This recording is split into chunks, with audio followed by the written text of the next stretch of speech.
हम बे तू क्यों चाहेगी कि मोए पुरस्कार मिले? तू तो बस मुंह को उखल में बांधनो चावे, तू तो मेरे पीछे छड़ी लेके भागनो चावे, तू तो बस अपनी गैयान को चरवानो चावे, तू क्यों चाहेगी कि मोए पुरस्कार मिले?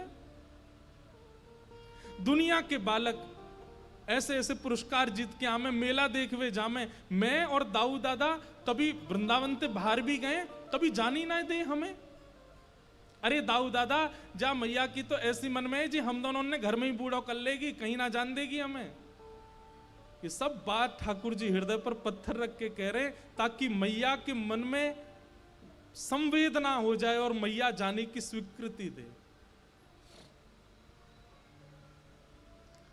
ठाकुर जी रूठ करके भीतर चले गए, नाटक कर रहे हैं, मन से नहीं चाहते पर कुछ तो करना पड़ेगा जाने के लिए। यशोदा मैया घबरा गई, अरे मेरो लाला तो बहुत मन में ले गयो भैया बात को। यशोदा मैया गई, हृदय से लगा श्याम सुंदर, अरे कन्हैया सुन, तू को कैसो पुरस्कार चाहिए मैं दे दूंगी, तू को नंद बाबा से दिला दूंगी।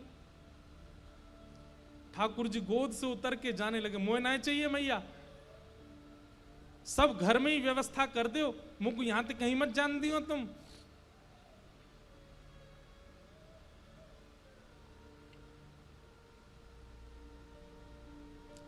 यशोदा मैया ने खूब समझाया पर ठाकुर जी रो रहे हैं, तो यशोदा मैया अंत में एक बात पूछती हैं बस, अच्छा लाला मुझे एक बात बता दे। बोले कहा, तू मथुरा जाएगो पुरस्कार लेवे तो को एक रात वहीं रहनो पड़ेगो। अक्रूर जी बता रहे, और मुझे तो पता है तू मेरे बिना एक मिनट ना रह सके, तू तो रात में सो ही ना पावेगो, तो मेरी गोद में सोना होवे, तू तो मुझे पकड़ के सोवे। अब रात में तू वहां कैसे सोएगो? मैं तो जाऊंगी ना संग में, फिर क्या होएगो? यशोदा मैया को लगा है कि कन्हैया ये बात सुनकर के मना कर देगा कि ना मैया तेरे बिना तो मैं रह ना सकूं। ठाकुर जी रह नहीं सकते हैं लेकिन बोल पड़ते हैं, मैया मैं तू कुछ सौगंध खा के कह रहा हूं, मैं तेरे बिना रह के दिखाऊंगा, तू मुझे भेज तो सही। ये बात सुनकर के यशोदा मैया को प्रिय नहीं लगा। तू रह लेगो लाला? हाँ मैया रह लूंगा, तू भेज तो। इसके बाद मैया कुछ नहीं बोली।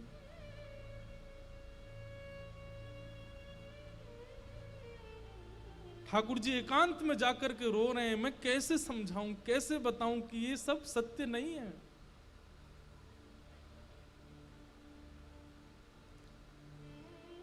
रात्रि का समय हो गया, पूरे ब्रज में हवा की तरह बात फैल गई। आज ब्रजमंडल में आनंद नहीं है। आज ना तो किसी घर में गाय का दूध निकाला गया है, ना कहीं पशु पक्षी चहक रहे हैं, ना किसी प्रकार की कोई व्यवस्था हो रही है।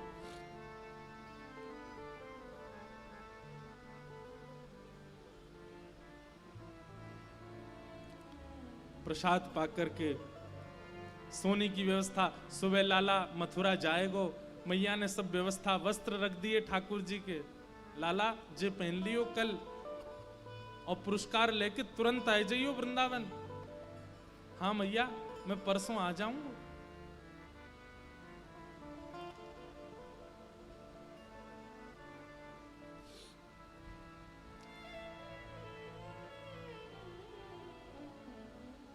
एक जगह वर्णन आता है कि श्री ठाकुर जी रात में मैया के पास सोए हैं और मैया को अंक में भर करके सोए हैं। मैया के वक्ष पर अपना मुख लगा करके ठाकुर जी ऐसे बिल्कुल अंक में भर के सो रहे हैं और बार बार लंबी लंबी श्वास भर के यशोदा मैया की अंग की सुगंध को माने अपने अंदर समेट रहे हैं, व्यवस्थित कर रहे हैं, जैसे मानो बहुत लंबी यात्रा पर जाना है, ये सुगंधी मुझे दोबारा पता नहीं मिले ना मिले, इसलिए आज इस बहु मात्रा में सुगंधी को अपने अंदर धारण कर लूं। और वहां यशोदा मैया भी लंबी लंबी श्वास लेकर के लाला के सिर की सुगंधी को भीतर ले रही है कि परसों आवेगो, लेकिन कल रात्रि निकारवे के काजे मुंह को लाला की सिर की सुगंधी कैसे, मैं तो बिना याकू सूंघे सो ही ना पाऊं।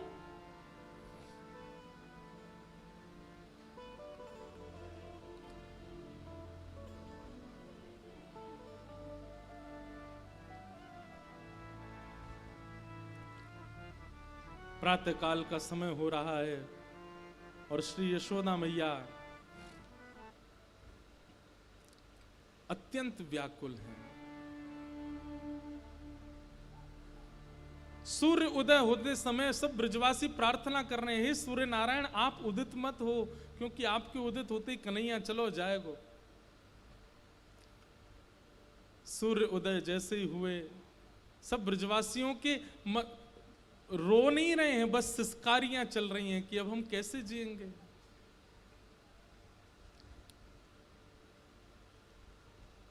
स्नान करके तैयार हो गए ठाकुर जी, और जैसे ही नंद भवन का द्वार खुला श्री कृष्ण बलराम निकल करके बाहर आए हैं। ब्रजवासियों पर तो मानो जैसे विरह का पहाड़ टूट पड़ा हो।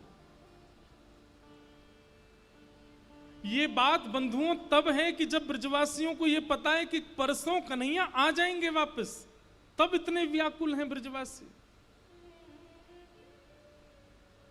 सब कह रहे हैं लाला तू आज ही पुरस्कार लेके आज ही आ जाना।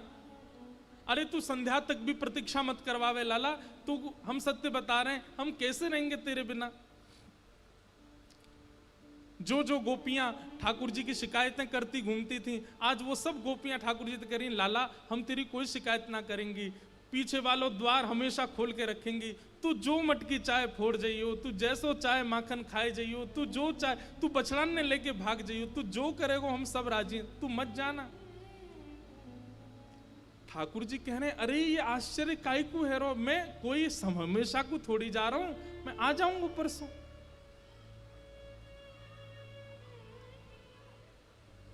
कई लोग इसमें प्रश्न कर बैठते हैं कि ठाकुर जी झूठ क्यों बोल रहे हैं।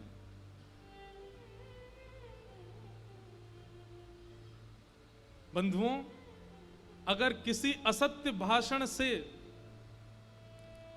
अपने प्रियजनों के प्राण बच रहे हों तो वहां असत्य बोलना दोष नहीं होता। ठाकुर जी सत्य बोल देंगे ना तो ये ब्रजवासियों के प्राण चले जाएंगे, कोई जीवित नहीं बचेगा इनमें से। कई बार उम्मीद देना इसलिए आवश्यक होता है कि हमारे प्रिय के प्राण उस उम्मीद पर टिके रहें।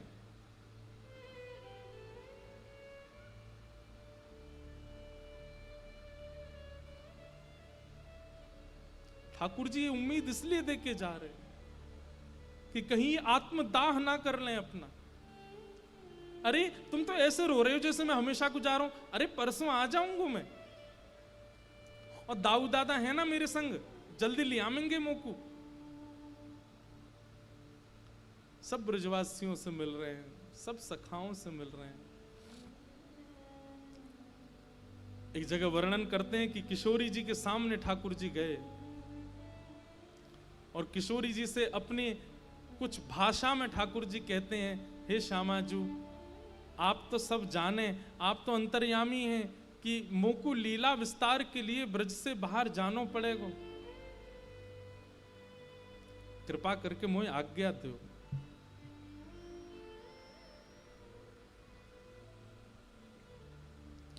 किशोरी जी कहती हैं इसका उत्तर मुझे क्या देना चाहिए, आप ही बता के जाओ।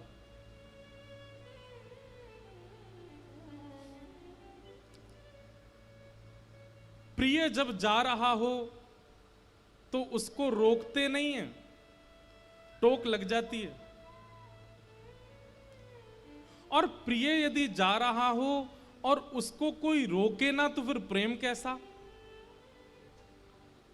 प्रेम का स्वरूप है कि प्रिय जा रहा हो तो उसको रोकना चाहिए, लेकिन प्रिय यदि शुभ कार्य के लिए जा रहा हो तो उसको रोकना नहीं चाहिए, टोक लग जाती है, कार्य अशुभ हो जाते हैं। मैं क्या करूं, मैं प्रेम के स्वरूप में हूं इसलिए मुझे रोकना चाहिए, लेकिन आप शुभ कार्य का बहाना करके जा रहे हैं तो मैं रोकती हूं तो टोक लग जाएगी। अब इसका उत्तर मैं क्या दूं कि आप जा रहे हैं, मैं रोकूं कि ना रोकूं, बताइए। रोकती हूं तो टोक लगती है, ना रोकूं तो मेरा प्रेम कैसा। आप ही बताओ श्याम सुंदर, क्या कहूं मैं, जाओ या ना जाओ।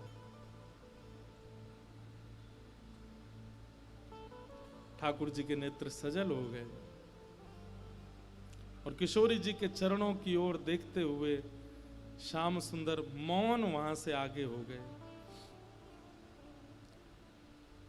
रथ पर आरूढ़ हो गए। जैसे ही रथ पर आरूढ़ हुए सब ब्रजवासी मानो रथ को पकड़ रहे हैं। कोई कह रहा है इसका चक्का टूट जाए या कि घोड़ा बीमार पड़ जाए। अरे रथ चालक, ये अक्रूर नाम कौन ने धर दिया या को, ये तो महाक्रूर है, ठाकुर जी को लेके जा रहा हूं हमसे दूर। ब्रजवासियों की इस अवस्था को देखकर के श्री अक्रूर जी महाराज सोचने लगे, ये सामान्य बात नहीं है, ये सामान्य स्थिति नहीं है। और श्री अक्रूर जी महाराज तुरंत रथ से उतर करके दौड़ करके गए और यशोदा मैया को कक्ष में ले जाकर के बोले, मां आप कहीं ज्यादा उम्मीदों में ना रहने लगो, इसलिए मुझे आपको सत्य बताना पड़ेगा, 2 मिनट मेरी बात बहुत ध्यान से सुनिएगा। यशोदा मैया बोली, अरे मेरो लाला जा रहा हूं मिलन, तो बोले मेरी बात सुनिए एक बार। और सब बाहर व्यस्त थे। अक्रूर जी महाराज यशोदा मैया को भीतर कक्ष में ले जाकर के बताते हैं, मैया आज से 11 वर्ष 56 दिन पहले भादों की रात्रि अष्टमी को आपके यहां कृष्ण का जन्म नहीं हुआ था। आपके यहां एक लाली ने जन्म लिया था। ये श्री कृष्ण आपके पुत्र नहीं है, ये श्री कृष्ण देवकी के पुत्र हैं, ये वसुदेव के पुत्र हैं।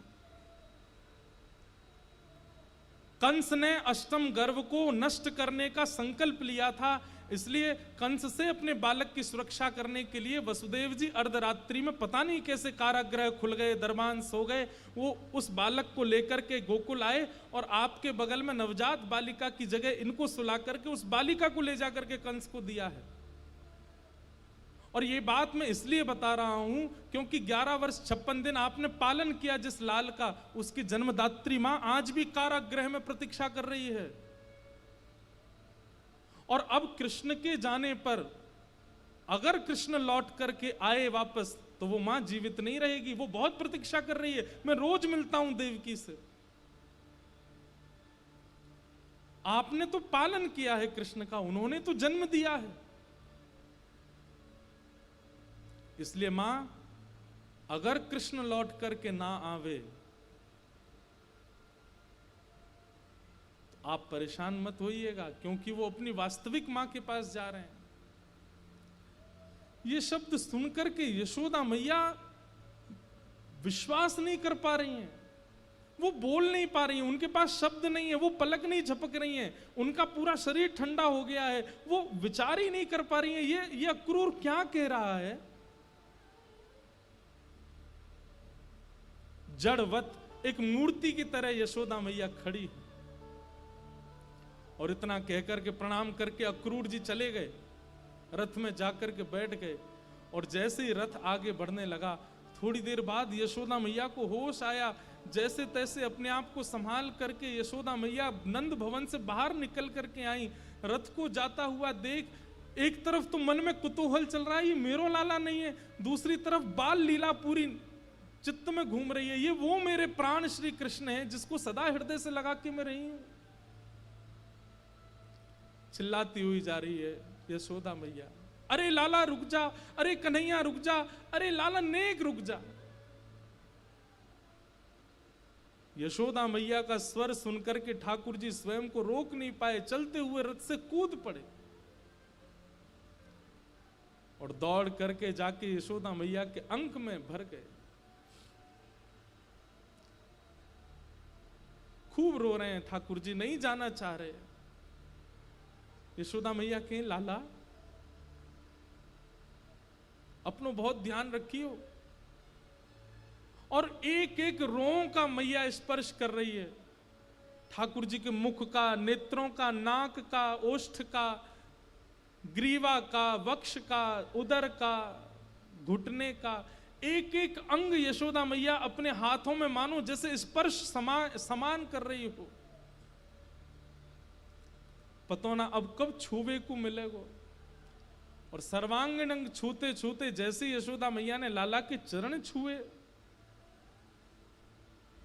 और प्रणाम करने लगी मां, ठाकुर जी टूट गए। यशोदा मैया को अंग, मैया ये तू कहा कर रही है, तू मेरे चरण छोड़, अभी तू कहा कर रही है। अरे तू तो ऐसे छू रही है मुंह को जैसे मैं दोबारा मिलूंगा नहीं तो को। यशोदा मैया बोली, हाँ लाला, मुझे पता है तू अब मुझको छुवे को नहीं मिलेगा। क्यों? क्योंकि मुझको पता चल गई है कि तू मेरो लाला नहीं है, तू तो देवकी को लाला है।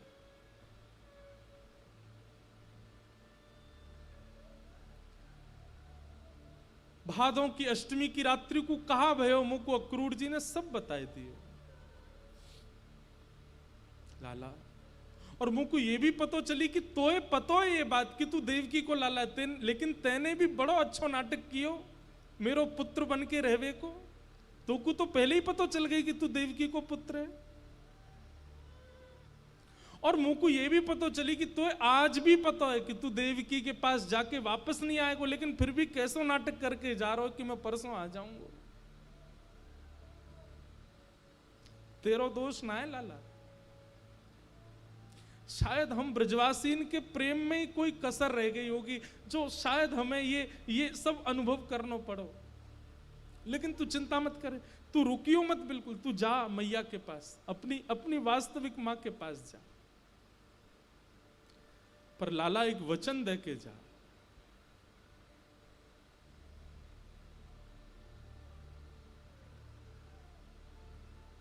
यशोदा अस्वस्थ है, तू मत आइयो।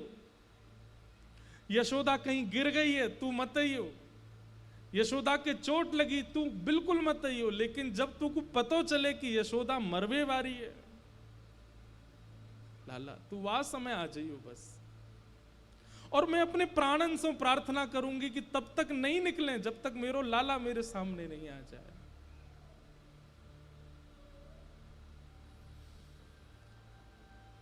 तेरे कोमल हाथन में सिर रख के अपनो तब प्राण त्यागूंगी कन्हैया। खूब सेवा करियो देवकी की, खूब प्रेम करियो। वाने भी बहुत तपस्या करी जो तो मेरे पास भेज दियो। लेकिन लाला बस एक अधिकार मुझ को दियो कि मैं तेरे दर्शन करते हुए प्राण त्यागूं अपने। ठाकुर जी मानो उस समय ऐसी स्थिति में आ गए कि इसी समय प्रलय हो जाए, पूरी धरती भूचाल हो जाए, धरती कंपायमान होने लगी है उस समय ठाकुर जी के रूप को देख करके। लेकिन तुरंत भगवान ने अपने आप को समाहित किया, यशोदा मैया को हृदय से लगाया। वो बोले मैया, बोले अब कछु मत बोल लाला, तू जा, अब तो कछु नहीं सुननो, क्योंकि अब तू जो बोलेगो सब असत्य बोलेगो। या हमारे तू चलो जा, मैं कोई को नहीं बताऊंगी ये बात, तू जा। और यशोदा मैया उस अवस्था में आ गई कि ठाकुर जी सब ग्वाल बालों और गोपियों के मध्य यशोदा मैया को विराजमान करके दौड़ करके गए, रथ में जाकर के बैठ गए और कहा, सारथी इतनी द्रुत गति से रथ को चलाओ कि हमें मथुरा पहुंचने में ज्यादा समय ना लगे, क्योंकि जितना समय ये ब्रज की सीमा पार करने में लगाएगा रथ, मैं उतना व्याकुल रहूंगा।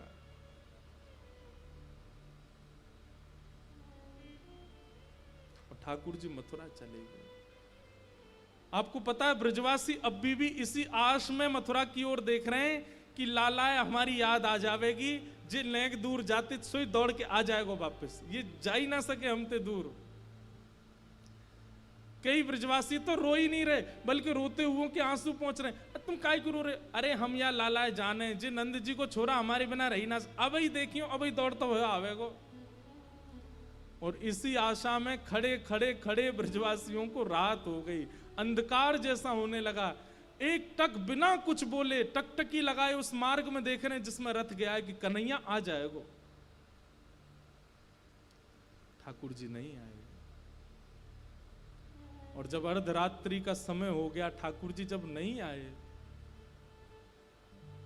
आंसू सूख गए ब्रजवासियों के। और तब सब ग्वाल बालों की मैयाएं ले ले करके जा रही हैं। बोले मैया आ रहो होगो, कन्हैया आ रहो। बोले ना आवेगो तू चल। और सब ब्रजवासी चले गए। झूठी प्रीत करी मन मोहन, या कपटी के साथ झूठी प्रीत करी या कपटी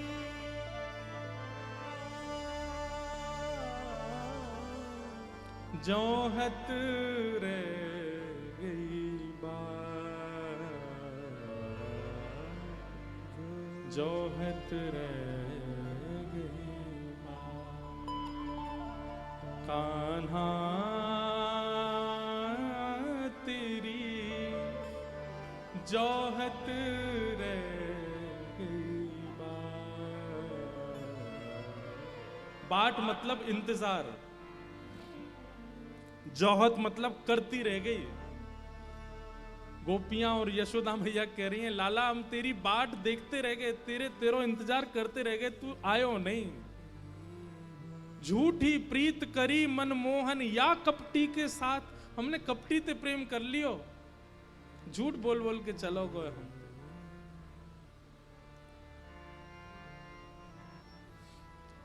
बंधुओं, अब बनाने को तो बहुत बातें वक्ताओं के मुख में आ जाती हैं, पर वास्तव में विश्व कल्याण के लिए गोपियों ने दान किया है श्री कृष्ण का, किशोरी जी की आज्ञा पर। किशोरी जी ने आज्ञा की है कि अगर श्री कृष्ण श्रीधाम वृंदावन में ही रहेंगे तो मानव कल्याण विश्व कल्याण असंभव है। इसलिए गोपियों ने मानो अपने अश्रु जल से संकल्प लेकर के विश्व कल्याण के लिए श्री कृष्ण का दान किया है, जाओ विश्व कल्याण करो। ठाकुर जी मथुरा आ गए। मथुरा आकर के भगवान ने कुबलिया पीड़ हाथी का वध किया।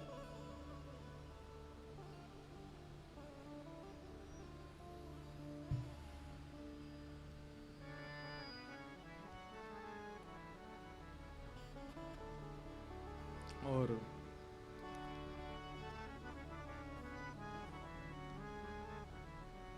अब 9:30 तो यहीं बज गए, अभी तो उद्धव जी महाराज का प्रसंग ही नहीं आया।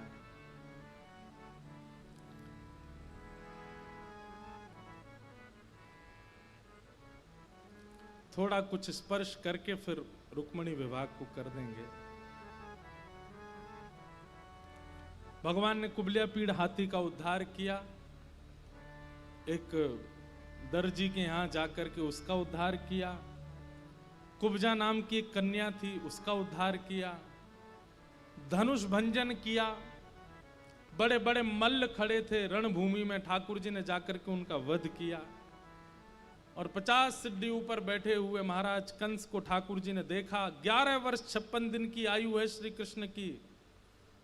मल्लानाम मश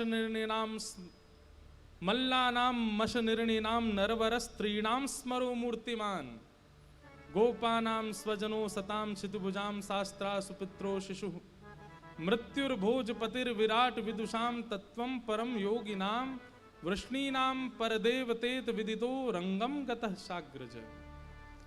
ठाकुर जी अपने अग्रज भ्राता सहित रणभूमि में प्रविष्ट हुए। सबको अलग अलग रूप में दिख रहे थे, लेकिन कंस को साक्षात अपने काल के रूप में दिख रहे थे।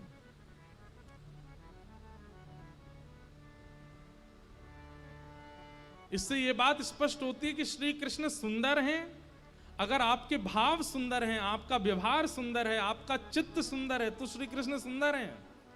लेकिन कंस के भांति दूषितता चित्त में भरी हुई है तो आपके लिए श्री कृष्ण काल रूप ही होंगे।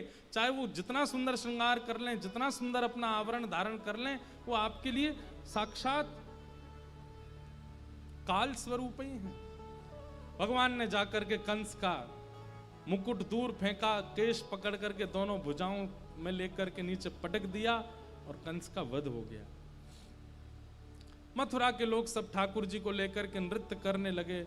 भगवान ने कारागृह में जाकर के देवकी मैया को 11 वर्ष 56 दिन बाद आज पहली बार दर्शन दिए। ऐसा वर्णन करते हैं कि देवकी मैया ने जब पहली बार ठाकुर जी को देखा तो एक झलक देखते ही देवकी मैया तो मूर्छित हो गई। इतने सुंदर लग रहे हैं ठाकुर जी। मैया को विश्वास ही नहीं हुआ जी मेरो ही लाला है। ठाकुर जी ने जाकर के माँ को गोद में लिया। देवकी मैया जब होश में आई, होश में आती तुरंत लाला को हाथ पकड़ो और हाथ पकड़ करके अपने वक्ष पर रख करके बोली, कन्हैया। हाँ माँ। और ये शब्द सुनकर के देवकी मैया के नेत्र सजल हो गए, अब जान नहीं दूंगी, अब तू मुझसे दूर कहीं नहीं जाएगा। बहुत दिन है गए लाला, 11 वर्ष 56 दिन तेरे बगैर बिता दिए, अब तो ये जाने ना दूंगी। हृदय से लगा लिया। अपने नाना उग्रसेन को मथुरा की राज्य गद्दी पर बिठाया ठाकुर जी ने, और स्वयं जिज्ञासा प्रकट की कि अब मैं अध्यापन के लिए गुरुकुल जाना चाहता हूं। और ठाकुर जी सांदीपनी उपाध्याय जी के यहाँ पढ़ने के लिए गए। उज्जैन अवंतिका में ठाकुर जी ने कुछ वर्षों तक अध्ययन किया। वहीं ठाकुर जी को सुदामा नाम के मित्र मिले। देखो, अध्ययन करने भी ठाकुर जी वृंदावन के बाद गए। क्यों? ब्रजवासीन को तो बुद्धि लगावे की जरूरत नहीं है ना, वहां तो प्रेम से ही काम हो जाएगा। अब बाहर के लोगन के काजे तो बुद्धिमान होना पड़ेगा, इसलिए ठाकुर जी अध्ययन करने गए। वहीं सुदामा से मिले और ठाकुर जी अब लौट करके वापस आए। वृंदावन की बहुत याद आती है। एक दिन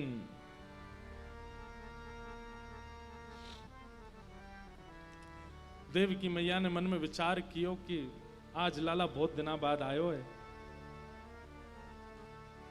या के काजे में कछु बना के ले जाऊं, अपने हाथन से पवाऊंगी लाला को।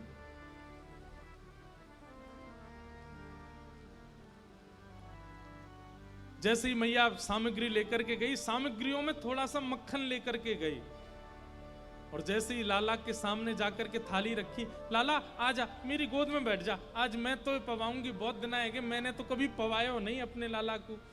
ठाकुर जी गए, देवकी मैया की गोद में बैठ गए। जैसी देवकी मैया ने थाली आगे करी, ठाकुर जी ने थाली की ओर देखा। पूड़ी है, सब्जी है, साग है, भात है, दाल है, खीर है, रबड़ी है, मलाई है, लेकिन कोने में एक छोटी सी कटोरी में माखन मिश्री रखा देखा।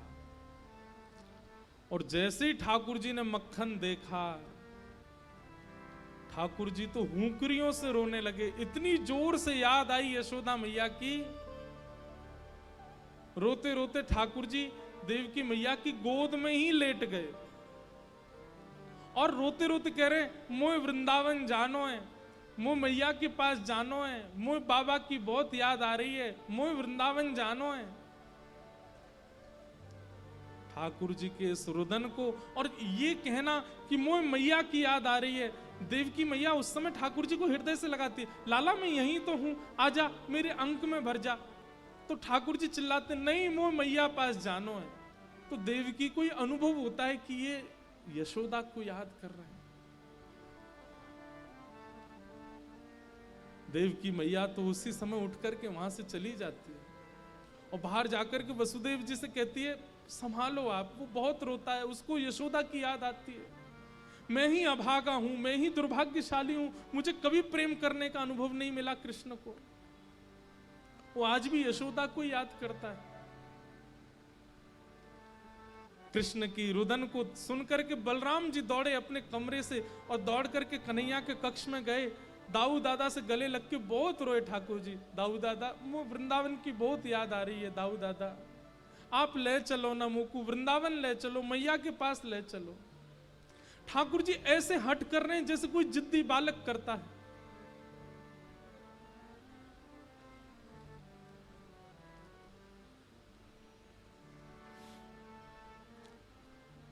वसुदेव जी आए और आकर के बलराम जी को भी ले गए और बोले, कृष्ण को केवल एक ही व्यक्ति शांत कर सकता है, क्योंकि ये उसी के सामने गंभीर रहता है, वो इसका सखा है उद्धव। उद्धव सखा मथुरा आने के बाद बने ठाकुर जी के। ये भगवान के साथ गुरुकुल पढ़ने भी गए थे।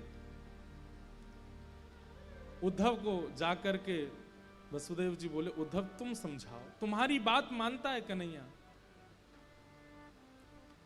और श्री उद्धव जी महाराज ठाकुर जी के कक्ष में गए।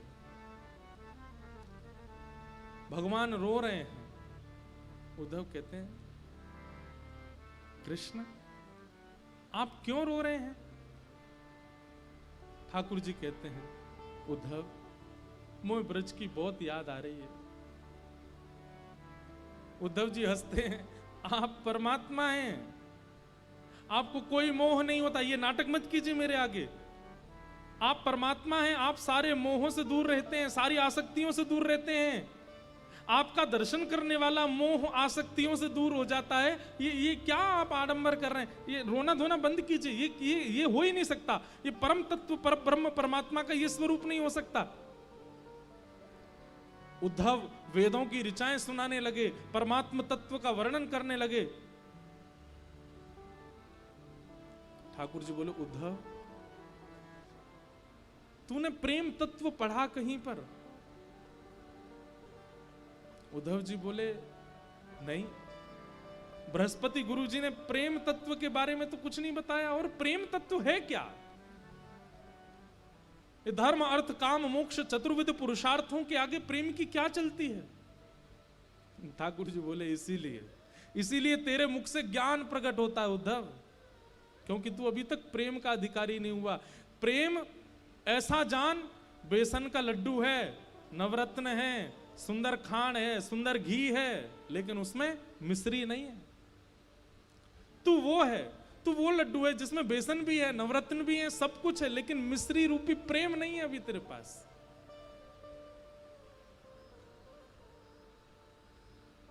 तू नहीं समझेगा। उद्धव मेरा एक काम कर, ये सब बहस की बात नहीं करनी है। मैं अगर वृंदावन गया तो मैं वापस नहीं आ पाऊंगा, मैं तो नहीं जाऊंगा, पर तू एक बार चला जा और बस देख के आ जा कि ब्रजवासी कैसे हैं। मेरी यशोदा मैया कहां बैठी है, नंद बाबा क्या कर रहे हैं, गोपियां क्या कर रही हैं, मधुमंगल श्रीदामा मेरे सखा, उनको एक बार देखा, और मैं तुझे पत्र लिख के दूंगा, वो उनको दे आना। बस इतना काम तू मेरा कर दे। उद्धव जी बोले, इसमें कौन सी बड़ी बात, मैं चला जाऊंगा। ठाकुर जी कह रहे हैं, उद्धव तुझे कैसे जाना है, क्या करना है, सुन ले। उद्धव मेरी मैया से जा कहिए, उद्धव मेरी मैया से जा कहिए, तेरो लाला दुख पावे, मेरी मैया से जा कहियो, मेरी मैया से जा कहिए। उद्धव कहीं ना कहीं मैया को ऐसा लगे कि मैं बहुत सुखी हूं यहाँ पे, तू मैया जाके बताए थे मैं बहुत दुखी हूं यहाँ पे, और मेरे दुख क्या हैं। बंधुओं, ठाकुर जी ऐसे ऐसे दुखों का वर्णन कर रहे हैं जिन दुखों को सुनकर के सामान्य व्यक्ति को हंसी आ सकती है। ठाकुर जी कह रहे हैं, कोई न मुख धोवे ताते जल, अचला पहुंच सवारे मैया, मुख धोवे ताते जल, अचला पहुंच सवारे। उद्धव तुझे पता है यशोदा मैया मुंह को नवा में ना है। अरे उद्धव तू बैठ सुन, यशोदा जी मुंह को नवा में ना है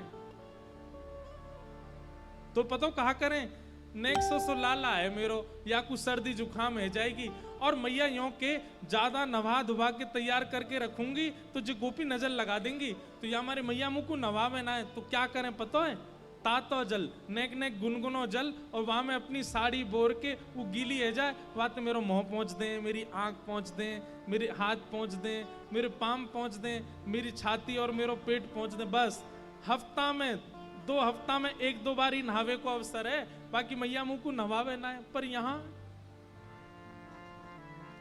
सुबह सुबह कोई मेरा गर्म जल से मुख नहीं पहुंचता, तो मैया को जाके बताइए, कोई ना मुख धोवे ताते जल, अचला पहुंच सवारे मैया, को न मुख धोवे ताते अचला पहुँच सवारे।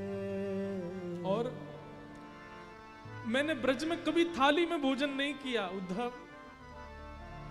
यशोदा मैया एक रोटी में माखन मिश्री लेके आ जाती है, मुझे पवाती है, अपनी गोद में लेके सारे काम करती है, पवाती रहती है। और यहाँ रोज थाली आती है, अपने मुझे तोड़ना नहीं आता, कैसे रोटी तोड़ते हैं मैं स्वयं पाता हूं, वहां मैंने कभी अपने हाथ से नहीं पाया। माखन रोटी नाम ना जाने, माखन रोटी नाम न जाने, माखन रोटी नाम ना जाने, माखन रोटी नाम न जाने। कनुआ कहे मोए कोई ना बुलावे, मेरी मैया से जा कहियो, तो मैया से जा कहियो। और बाबा नंद अंगुरिया गहे गहे, पायन चल वो सिखावे उधो। बाबानंद अंगुरिया गहे गहे, पायन चलनो सिखावे। नंद बाबा मेरी उंगली पकड़ के, मैं 8 वर्ष को 9 वर्ष को है गो उद्धव, तब भी नंद बाबा ने कभी भी बिना उंगली पकड़वाए मुंह को कहीं लेके नहीं गए। मैं कहता बाबा अब तो मैं बड़ो है गो, अब तो मैं खुद चल सकूं, तब भी कहते लाला तेरे पता तू छोटा ही है, तू खो जाएगा, मेरी उंगली पकड़ ले। और मैं बाबा की उंगली पकड़ के ही गए वो सब जगह। आज मुझे याद आवे मैं अकेलो घूमूं, मेरी उंगली कोई अपनी उंगली ना देवे। बाबा नंद अंगुरिया गहे गहे, पायन चल वो सिखावे उधो। बाबानंद अंगुरिया गहे गहे, पायन चलनो सिखावे। और थोड़ी देर उंगली पकड़ के चलवाने के बाद बाबा को ऐसा लगता मैं थक गया हूं, तो तुरंत 8 वर्ष को इतना बड़ो भी मुझे गोद में उठा लेते। मैं कहता बाबा अरे मैं चल लूंगा ना, लाला तू थक गो, तेरे पांव थक गए होंगे। थाको जान कन्हैया मेरो, थाको जान कन्हैया मेरो, गोद उठा हृदय सो लगा, मेरी मैया से जा कहियो उधो, मैया से जा कहियो। वास्तव में उद्धव यशोदा मैया को तो मेरे अंक का सुख मिलता है, मैं मैया से लिपट के सोता हूं। लेकिन नंद बाबा थोड़ा संकोच करते हैं, इसलिए वो जबरदस्ती ये बहाना करते हैं, अरे लाला तू थक गए होगा, चल मेरी गोद में आ जा। इसी बहाने मुझे गोद में लेते समय अपने अंक से भर लेते। मैं सोचता हूं कि अब नंद बाबा किसको अंक से लगाते होंगे, वो कैसे रह रहे होंगे ब्रज में। उद्धव तू जाके देख करके आ।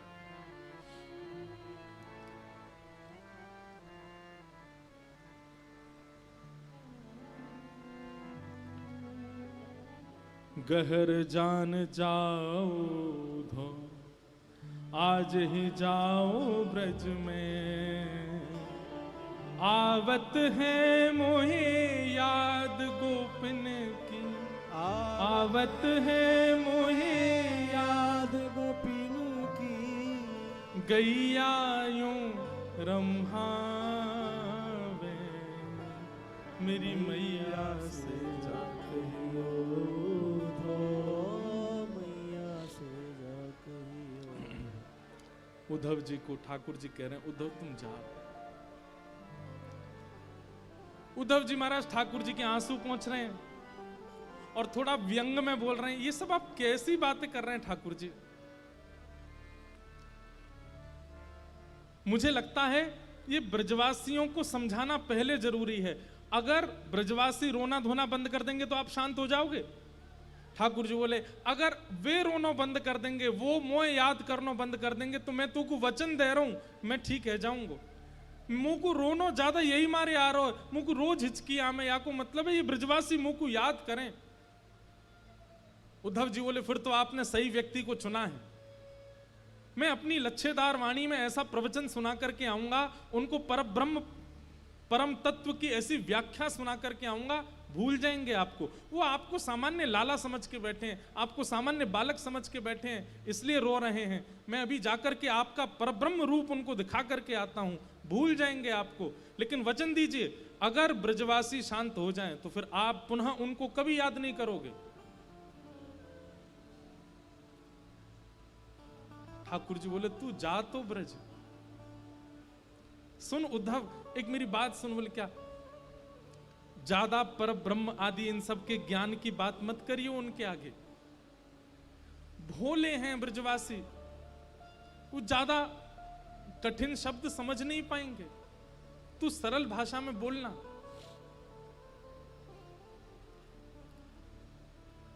उद्धव बोला आप मुझे मत समझाइए, मैं अपने स्तर पर देख लूंगा, जाता हूं, शाम तक लौट के आता हूं। ठाकुर जी लेकर के जा। हाँ उद्धव तू चला जा, और ये मैंने पत्र लिखा है, ये दे देना उनको। उद्धव जी ने पत्र ले लिया। जैसे ही उद्धव जी रथ पर चढ़ने लगे, भगवान एक मिनट रुक, इधर आ, नीचे आ। उद्धव जी नीचे आए, ठाकुर जी ने अपना मोर पिछ निकाल करके उद्धव के मुकुट में लगा दिया और अपनी काली कमली उतार करके उद्धव के गले में डाल दी। अब जा। उद्धव बोले इसका क्या अभिप्राय? बोले इससे उनको संकेत हो जाएगा कि तू, मैंने तुझको भेजा तो तेरी बात सुनेंगे भी और करेंगे भी। इनके बिना जाएगा तो तुझे पूछेंगे नहीं, वो तू जा। और उद्धव जी मोर पिछ ठाकुर जी की तरह धारण करके, ठाकुर जी की तरह काली कमली ओढ़ करके उसी रथ में बैठ करके जा रहे हैं जिससे रथ से ठाकुर जी आज से सालों पहले लौट करके आए थे।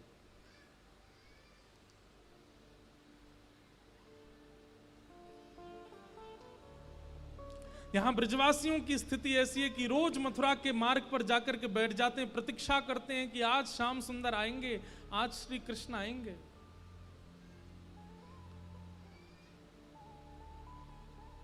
वर्षों हो गए आज तक कृष्ण नहीं आए। आज भी रोज की तरह ब्रजवासी आकर के बैठे हैं और तभी देखते हैं कि एक रथ वृंदावन की ओर आ रहा है। और जैसे ही उस रथ को देखते हैं, मधुमंगल, श्रीदामा, तन सुखा, मन सुखा, धन सुखा, सुबल, तोक, भगवान के सब सखा, अरे कन्हैया आ गयो, कन्हैया आ गयो, कन्हैया आ गयो की टेर लगा देते हैं। एक ब्रजवासी दौड़ करके वृंदावन की ओर भागता है और सब घरों में जाकर के हल्ला करता, अरे सबरे बाहर आ जाओ, कन्हैया आ गयो, हमारो गोपाल आ गयो, परसों की कह के गयो, भले ही बरसों बाद आयो लेकिन आ गयो। और जैसे ही उसने ये हल्ला मचाया, मानो जैसे ब्रज में जितने भी जीव हैं सबके प्राण आ गए हों वापस। जैसी अवस्था में सब दौड़ रहे हैं, कन्हैया आ गयो, गोपाल आ गयो, कृष्ण आ गयो। सब जगह दौड़ता हुआ जाकर के यशोदा मैया के द्वार पर पहुंचता है और कहता, मैया, अरे मैया तू कहां है? देख तेरो लाला आ गयो, कन्हैया आ गयो, जल्दी चल मैया। सब ब्रजवासी रोते बिलखते दौड़ते हुए जा रहे हैं कि हमारो कन्हैया आ गयो, हमारो गोपाल आ गयो। रथ देख करके रथ की ही बलैया ले रहे हैं, सब अपने आप को संभाल रहे हैं कि श्री कृष्ण को इतने दिन बाद देखने को अवसर मिलेगा। अरे आंसू तो काई को निकल रहे हो, तुम आओगे तो नेत्रन के आगे धुंध आ जाएगा, कन्हैया को देख नहीं पाएंगे, तुम मत आओ। अब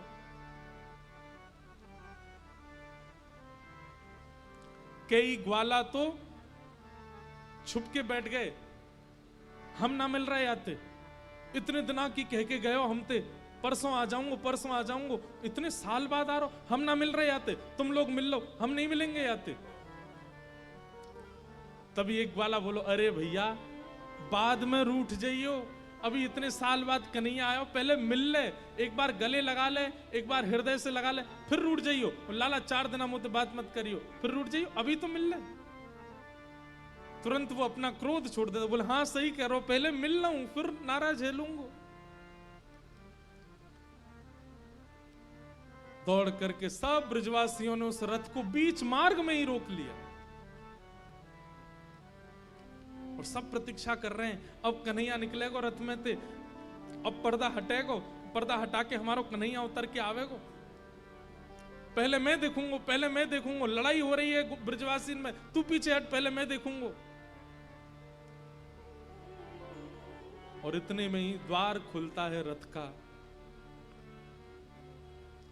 और जैसे ही उद्धव जी उतर करके बाहर आते हैं, किसी ने भी उद्धव जी को देखा ही नहीं, वो सब अभी भी पीछे ही देख रहे हैं, ये तो कोई सेनापति नहीं करे, अब कन्हैया आवेगो। उद्धव जी कहते हैं जय श्री कृष्ण, ब्रजवासी कह रहे हैं भैया जय श्री कृष्ण, इतकू आ जाने, लाला आ रहो हमारो।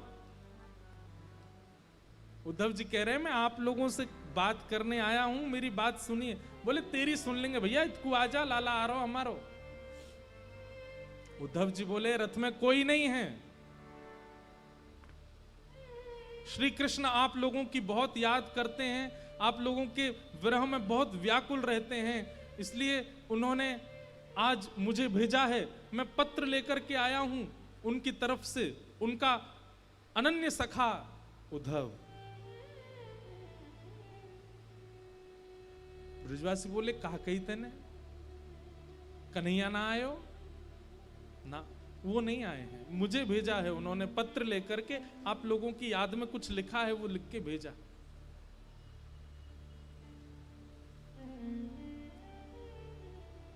ब्रजवासी सब वारे कन्हैया, परसों की कह के गयो, बरसों तक आयो नहीं, और बरसों बाद याद आई है तो अपनो सखा भेज दियो, खुद नहीं आयो। और मधुमंगल श्रीदामा बोले भैया ये कन्हैया ये अच्छे थे जाने कि हम पे अक्षर पढ़वे नहीं आवे, तो पत्र लिख के भेजो है। अरे ये पत्र के द्वारा यानी कोई संवेदना नहीं, यानी ये बतावे की कोशिश करिए कि वो पढ़ो लिखो है गो है। अरे हम पे तो पढ़ो ही नहीं आवे, तो फिर लिख के कहा भेजो वाने। कई ब्रजवासी तो वहीं मूर्छित हो गए जब सुना कि श्री कृष्ण नहीं आए। बंधुओं ये वैज्ञानिक बात भी है कि अति सुख और अति मात्रा में कष्ट एक साथ यदि हृदय में आता है तो व्यक्ति अनकॉन्शियस हो जाता है। कितने ब्रजवासी तो वहीं मूर्छित हो गए जब सुना कि कृष्ण नहीं आए।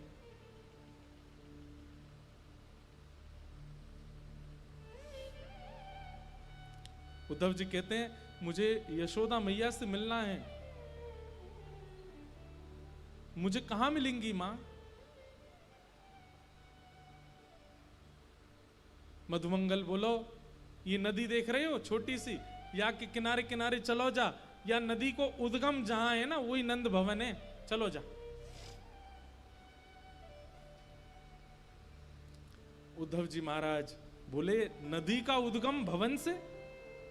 नदी का उद्गम तो पर्वत से होता है, नदी का उद्गम तो किसी वन से होता है, भवन से नदी का उद्गम?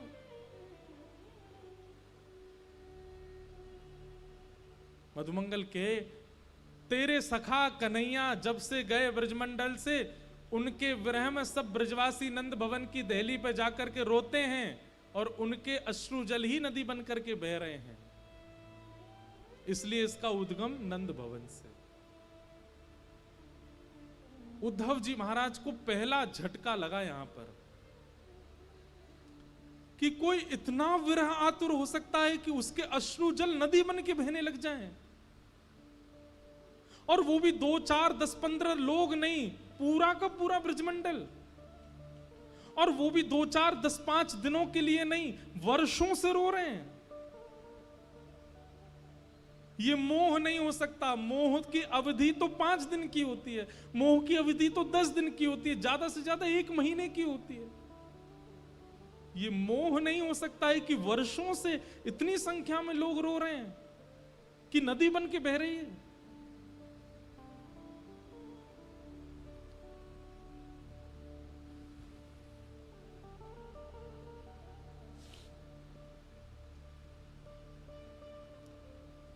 अद्भुत है। उद्धव जी महाराज नंद भवन पहुंचे। मधुमंगल ने जाके कही मैया बढ़िया भयो तू नहीं आई, लाला ना आयो वाको सखा आयो है, या ते मिल लियो मैं तो जा रहा हूं। और उद्धव जी को वहां छोड़ करके मधुमंगल चला गया। यशोदा मैया के पास श्री उद्धव जी गए और कहने लगे, मां यशोदा मैया कुछ कर रही हैं, नेत्रों की ज्योति जा चुकी है मैया की, अब दिखाई नहीं देता मैया को, अति वृद्ध हो गई हैं और बिना देख नहीं पाती हैं। यशोदा मैया कुछ कर रही हैं। तभी उद्धव कहते हैं, मां, यशोदा मैया कहते हैं, हल्ला मत करे भैया, कौन है, हल्ला मत करे।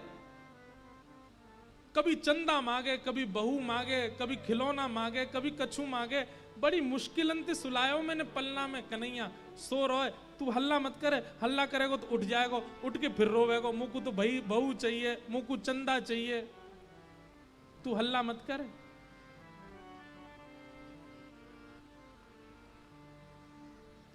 उद्धव जी कहते हैं, कौन सो रहा है मां पलना में? यशोदा जी कहते हैं, मेरो लाला कन्हैया सो रहा है। उद्धव जी कहते, कहां है, दिखाना, मैं दूर से देखूंगा, उठाऊंगा नहीं। मैया उठ करके जाती, उद्धव का हाथ पकड़ती, बोले चल मोह ले चल, मोह तो दिखे ना, मैं तो ऐसे दिखाऊं। और लेकर के देख, जे कमरा में पलना धरो बोला, जय मैं सो रहा, बड़ी मुश्किल। कल तो यूं करो मुझको बहू चाहिए, आज यूं करो मुझे चंदा चाहिए, रोज कछु कछु मांगतो रहे मोते, बड़ी मुश्किल अंत सुलायो है।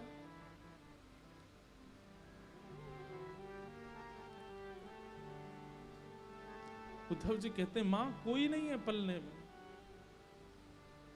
श्री कृष्ण तो मथुरा जा चुके हैं, वो मथुरा के राजा बने बैठे हैं, आप किसको पलना झुला रही हो?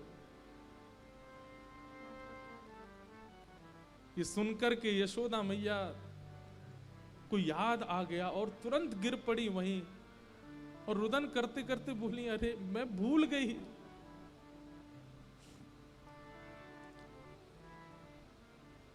उद्धव का हाथ पकड़ करके यशोदा मैया के, कोई मथुरा नहीं गए हो, मैं बताऊं कहां गए हो, एक गोपीन के यहां गए होगो, नंद भवन से बाहर निकल के जाती हैं, किसी गोपी के यहां जाती हैं। अरे तू वादना मुझसे शिकायत कर रही, तेरे घर में आके माखन चुरावे, बहन मैं तेरे घर रोज 10 मटकी भिजवाई दे करूंगी, तेने लाला भीतर छुपाई दियो ना, वाकू मुंह दे दे, मैं तेरे हाथ जोड़ू पाम परूं, वाकू बाहर दे दे।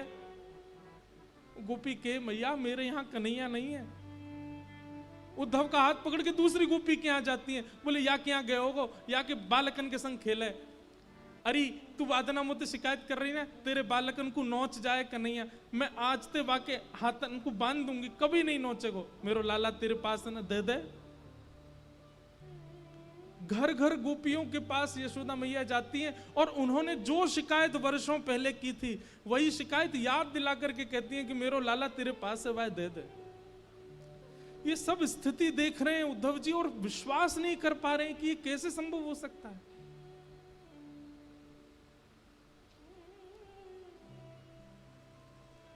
अद्भुत प्रेम है ब्रजवासियों का। उद्धव जी महाराज नंद बाबा से मिले, नंद बाबा की स्थिति का भी वर्णन किया, फिर गोपियों के पास गए। असंख्य गोपियां बैठी हैं, बीच में किशोरी जी बैठी हैं और वहां भ्रमर गीत गाया गोपियों ने। उद्धव समझाने आए हैं ये जान करके गोपियां एक भौरे को केंद्र में लेकर के उद्धव को संकेत करते हैं, हे उद्धव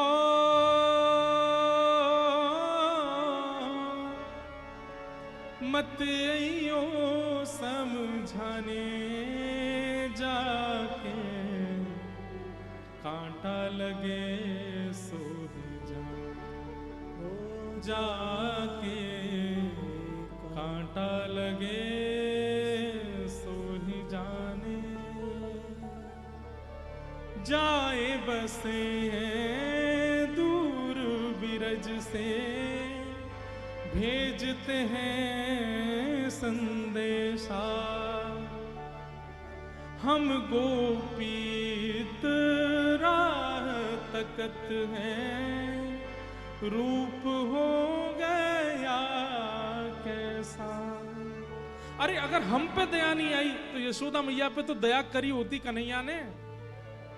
पथराई मैया की अखियां दर्शन उसका पाने जाके कांटा लगे सो हे उधा उधा मतेयो समझाने जाके कांटा लगे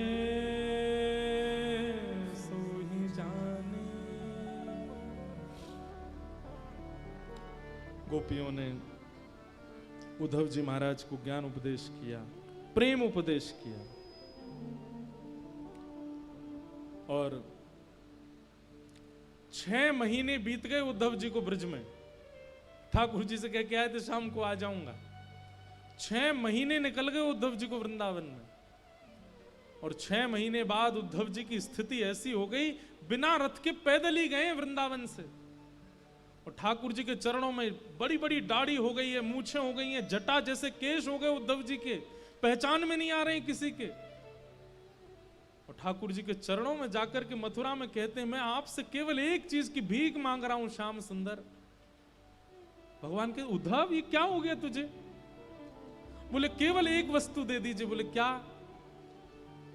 मुझ सहित वृंदावन चलिए और वहीं बस जाइए, वहां से कहीं मत जाइए। नाथ मैं आपसे प्रार्थना करता हूं, मैं अपना ज्ञान यमुना जी में धोकर के आ गया हूं।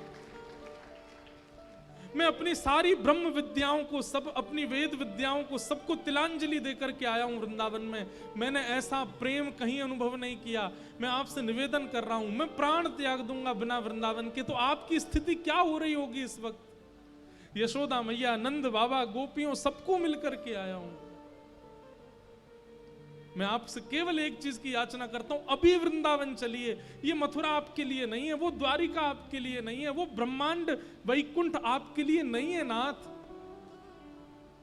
आप वृंदावन चलिए। श्री किशोरी जी, सब गोपियां आपकी राह ताक रही हैं, चलिए ठाकुर जी। भगवान उद्धव को हृदय से लगा लेते हैं। उद्धव मुझे अब इतना प्रिय लग रहा है तू, क्योंकि तेरी वाणी में प्रेम बोल रहा है। अब तेरी वाणी में बुद्धि नहीं है, तेरी वाणी में हृदय बोल रहा है।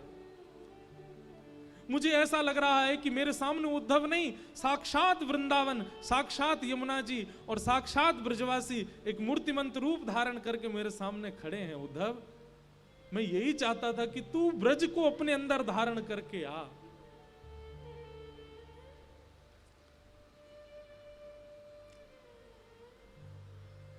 उद्धव ने नेत्रबंद किए, ठाकुर जी ने आज्ञा की, उद्धव नेत्र खोल के एक बार देख मेरे अगल बगल में कौन है। जैसे उद्धव ने देखा तो समस्त ब्रजवासी, नंदरानी, यशोदा मैया, नंद बाबा, किशोरी जी, सब सखियां, गोप ग्वाल, सब मथुरा में ही प्रकट हो गए और ठाकुर जी के इर्द गिर्द सब विराजमान है। उद्धव चरणों में गिर गया, भगवान ये कैसी लीला है, ये क्या हो रहा है?